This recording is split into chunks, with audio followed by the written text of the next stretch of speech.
Hi guys, how are things today? First off, a big welcome to the channel and thanks for tuning in.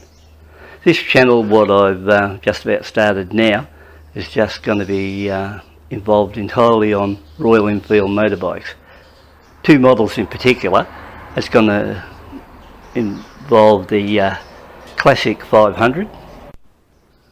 So if you'd like to know more about Enfields, whether it's the Classic 500 or the Continental, now would be a good time to click the subscribe button, hit the notification bell and wait for these upcoming videos. Now overall, these Classic 500s are, they're really nice bikes. They're really well put together, especially this latest release, this 2018 model Classic 500 with the ABS braking system. I think the ABS braking system alone was one of the best improvements they ever put on the Classic 500, and not only that, you're running the new swing arm, and that was good too, because the best about the swing arm was a lot easier now to adjust the chain compared to the other one had the snail adjustments, and those snail adjustments, they were a little bit on the difficult side. They took a little bit of film around to get them lined up and get it correct, and these ones here are just like what you'd expect to see on a Honda or any other the Japanese bikes. But apart from that, they've improved them quite a bit. They've got a new style fuel injection system, more high pressure now because they're now Euro 4. Nice big media type tank, screw on gas cap,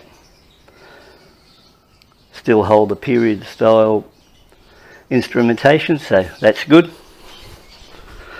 But overall, nice bike. Really look the part. I mean, look at them. They just look like they come out of the 1940s. Nothing better than that. In more detail, like I said, I'm only going to specialise in Enfields on this channel, nothing else. So if you want to know anything about Enfields, like I've had quite a few Enfields and I could answer quite a few questions, I think, on that. We will get into, if you really want to know much about classics, well, we'll get into purchasing one, running one in, the best features on the bike, maintenance like oil changes, where to get your filters, stuff like that, the best price, performance mods like exhaust, tyres, anything about those classics which which may appeal to you, best spark plugs to run on the bike, what problems you may associate with the bike, what could save you a lot of problems on the bike and things like that, which could be avoided with, if you're in the know for it or something like that. All these sort of simple things, because I've had lots of experience on these bikes and I know where to look and what can save you a bit of drama. So that's on the classic side.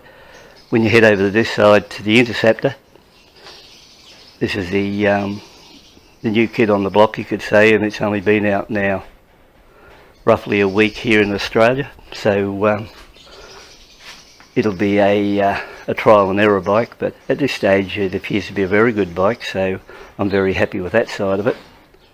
So I think it'll be a good one. It's got a couple of minor flaws in the design, I think, and one of them being foot peg location, which I'm going to go into it now. It's not sort of any real drama, but when you see it there,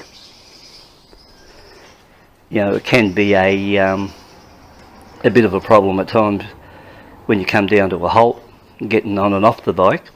And like when you come up to these bikes or buy one for the first time, or if you buy one sight unseen and then go for your first ride, now that's something that you should be aware of, and not enough to worry you, but just something to keep in mind, that it will sort of jut out of your mind after a little while, or after the first couple of stops, and it'll sort of keep you on your toes, so to speak. So I'll just give you a more detailed look at that shortly. But like I said earlier, you know, if you just want to know Enfields in general, where we're going to test this bike, run through its paces over a period of time, where we're going to run these two bikes together.